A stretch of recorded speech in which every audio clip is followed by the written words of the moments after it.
Hey there YouTube, my name is Taylor Moore and welcome to the first tips video for the IDCFC channel.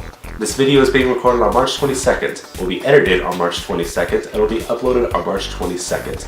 This is pretty much last minute, so please don't be a critic. Actually, forget that. Be a critic. Step 1. Watch out for constructive criticism. Now this is pretty much the easiest tip that I could give you guys. Just watch out on your channel, look out for the comments and emails, and pretty much just listen to what people have to say about your work. Now I don't mean listen to everything that everybody has to say, because your work still does have to be just that, your work.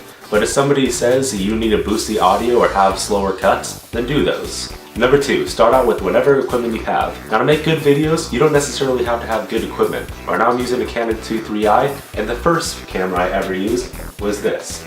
A Canon PowerShot SD400. Now this is a cheap camera. I bet if I look up, I could get this for around $30. And I made a Star Wars video out of that. Yes, I'm a Star Wars geek. Get over it. If you continue to make good videos, you'll eventually rake up. Like I said, right now I'm still at only a T3i. That's a pretty cheap camera. 3. Start out with a small project. Now the first video that I'm actually proud of was an advertisement that I did for our school's academy program. For this, I basically went to every school in our district and made a small documentary about all of the academies. And that's just it. Documentaries are the easiest thing for a filmmaker to do, because a lot of it is just interviews and B-roll footage. If you look right here, I'm doing a small advertisement for CSD, and that's on water conservation in our area. It's small, I'm not getting paid anything for it, but it's going to look good on resumes and it's going to teach me which is the boost that I need as a beginning filmmaker. Step 4. In filmmaking, allow for compensation. Now I am a horrible writer, which is why I'll usually go around school and try to find something that another kid wrote for me to shoot or make a movie out of. Number 5. Music. If I was to mute the music right now, you would hear a ton of static.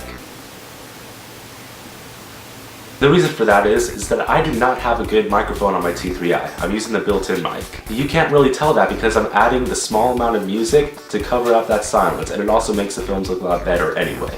Number 6. Storyboards versus shot list. Now most people prefer storyboards. Basically what you do is you go in and you draw little sketches, and you don't have to be a good artist, you can do stick figures. However, I like to use a shot list. As a cinematographer, it basically tells me everything that I need to do while not letting me be confused with how long a shot is supposed to be in for a storyboard. Now that we're out of the pre-production part of the tips, it's time to get into the production part. Step 7. 1080 versus 720. Even if you know that you're going to be rendering a 720, still make sure to shoot in 1080. Yes, you'll lose space on your hard drive and your SD card, but still, you can zoom in and post without losing pixels. So there you have it, the first tips video for the IDCFC channel. Make sure you subscribe for more tips videos, as well as DIY reviews and the monthly contest that we have going on. You can click right here for this month's contest requirements, right here to subscribe, or down there to subscribe. And I'm Taylor, see you guys next time.